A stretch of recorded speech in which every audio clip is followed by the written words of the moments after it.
Alright, today we'll be discussing sampling our Duke facilities. We're starting out with the basics. This is what you should have for at your office, things you'll be gathering together before you leave to go to the site. You have your PPE, safety vest, hard hat, glasses, and steel-toed boots. Make sure that you wear all of that when you are on site at the Duke facilities. You want to have your nitrile gloves, your Tyvek, your pH meter, your buffer solutions, any IDs that you may need to access the site, also proof that you've been drug tested and you've taken the PowerSafe program. Have any paperwork that you may need. We have our pH calibration sheet. We have our tailgate form. You have the form that Sally sends out that is site specific, that will highlight which outfalls need to be sampled during this visit, and also your SDO forms.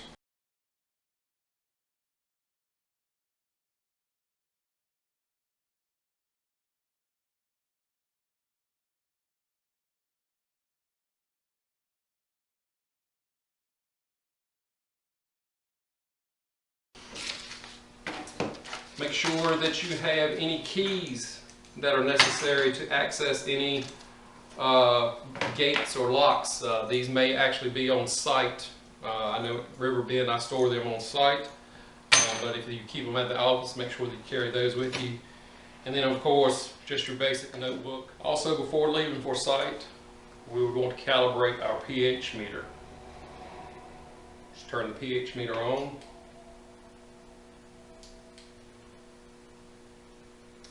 Hold down the on-off until Cal appears, and place the probe in buffer solution 7, which is usually yellow in color where 4 is pink in color.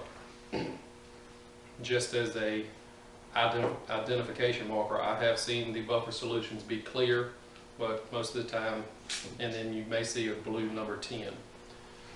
Cal will blink in the corner. Once 7 is complete, it will automatically switch to 4. You would rinse in between your 7 and your 4 in clean water, DI water if available. Alright, so we've calibrated our pH meter, we've loaded up our equipment. We are now arriving at site. Remember to have your magnetic signs on the side of your vehicle to identify us as Cardno. Check in with your site contact. If there's a guard shack, sign in at the guard shack. Make sure you have your flashers on. No cell phone use while driving on site. Then once you've made contact, you've determined that you have a successful event, meaning that it is raining, that the outfalls are going to discharge. If you have time before that, you want to grab the cooler and do an inventory of your cooler to make sure that you have the proper bottles in our coolers. And it will be a larger cooler from Duke because they oftentimes put multiple outfalls in a cooler. You'll have your chain of custody, which lists the outfalls and the analysis that we will be conducting. This plastic bottle is your metals bottle. It may be listed on the chain of custody as just copper and zinc, or it may be listed on the chain of custody as the full gamut of metals. This clear plastic, what I call the mayonnaise jar, is your TSS.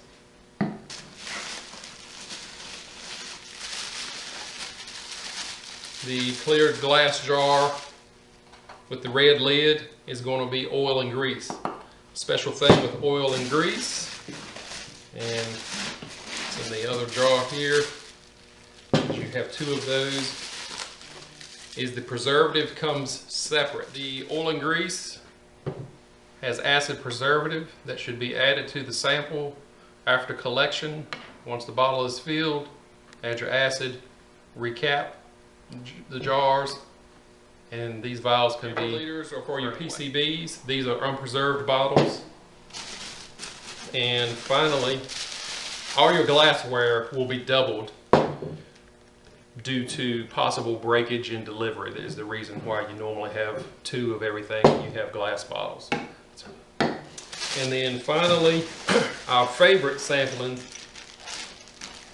is our mercury sample. 3 vials for our mercury, also unpreserved. Anytime you have mercury, you will have a trip blank, which they have already been filled at the lab. So they go along on the trip in the cooler from the lab to the site, back to the lab again, already filled. And then you have a field blank, which will be filled by the lab provided DI water. Also with the mercury, there will also be another 3 vials for a duplicate. The duplicate will only be collected at one particular outfall. You may have multiple outfalls that have mercury. The field blank, the dupe, will only be filled at one of your choice outfall.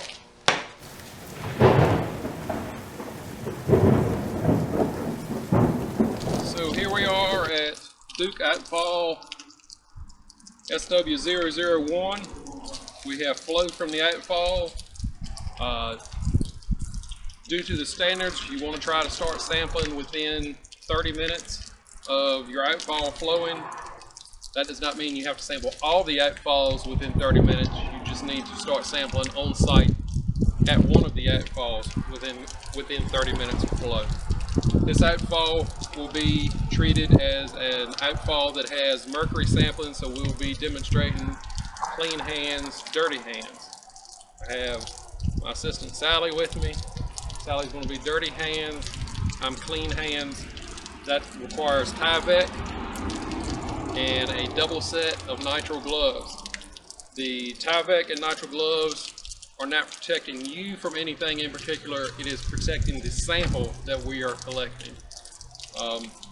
Anything on our clothing, the fillings in your teeth, anything in your hair could possibly get into the sample and cause a false positive, and so that's why you're required to wear the Tyvek and the nitrile gloves. The reason for the double glove is, say you're walking down to an outfall and you put your hand on the railing or you slipped, you could pull off the outer set and still have a second set of clean gloves without having to return to the vehicle, start over from scratch, and keeps you continuing to sample. Even though you've got one set of gloves dirty, you've got a clean set underneath. So dirty hands will handle the cooler, retrieve the mercury sample bottles, and open the outer Ziploc bag that the mercury vials are in.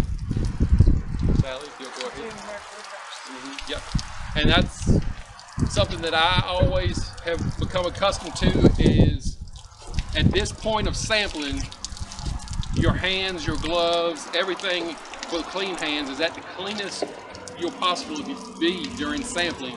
So it is a good idea to sample the mercury first.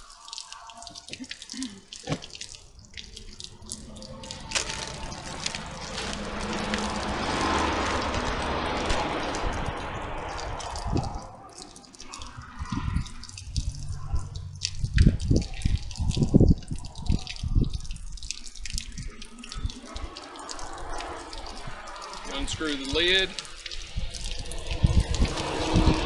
and introduce the vial into the stream.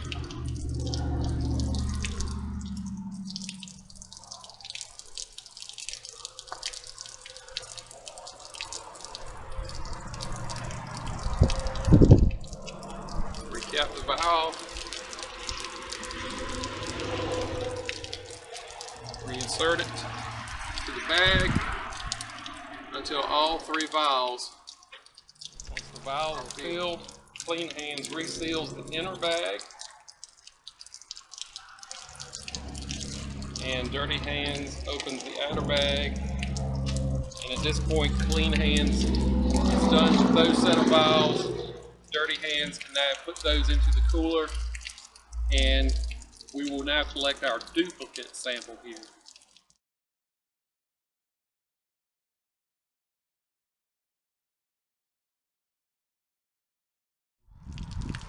Each bag, whether it's a field blank, trip blank, your duplicate, your original sample, will have an ID on it from the lab. It will also have a spot for the date and time. The date and time is the only thing that we should have to put on any of the labels that the lab supplies us, as long as they've supplied us all the correct bottleware and information, date and time. So make sure you put your date and time on each bottle or each baggie if it's mercury, and also document it in your field notebook.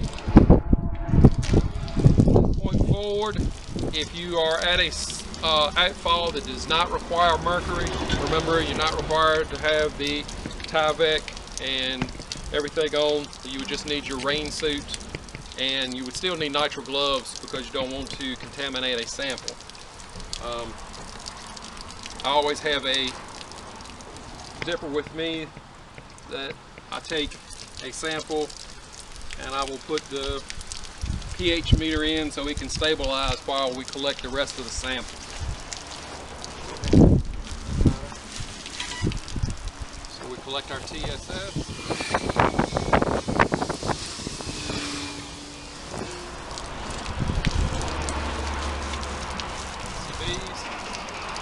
We'll do one of each of these bottles, and I need to fill up the duplicate.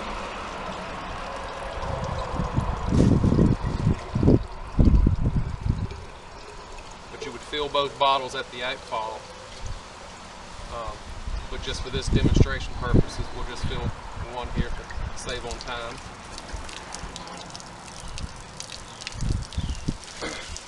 Here's your oil and grease.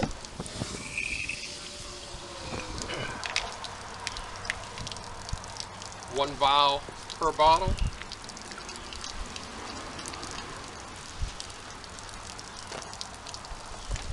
Another reason why you should be wearing your nitrile gloves is to protect yourself from the acid. Reseal and put back into the bubble wrap. Like I said, once these are used, they can be disposed of. And finally, we need a metal. Metal also has preservative, but this preservative is in the bottle on arrival from the lab. Nitric acid is in your metals bottle.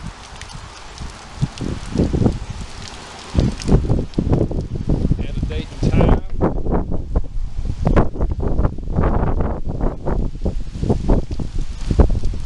To each one of the bottles and return them to the cooler.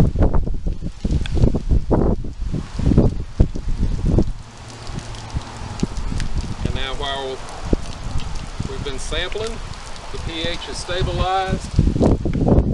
Record the outfall you're at, which is SW001. The pH 7.8. Time and date.